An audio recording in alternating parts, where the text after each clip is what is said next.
Today, I'm going to show you a really cool trick of how to thread a balloon onto a skewer. Start by taking a balloon, inflate it with air, and tie a knot in it. If we look at the bottom, here, we can see it's a deeper color yellow.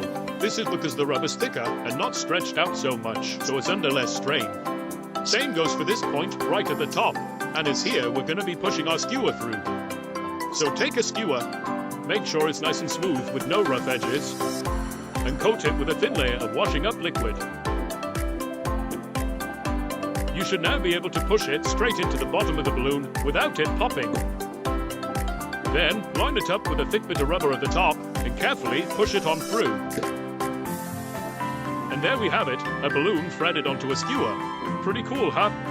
When you're done, you can pull the skewer out and pop the balloon. It's a great party trick, and with a bit of practice, I found it even works with red balloons. I hope you've enjoyed watching this video. If you want to see more,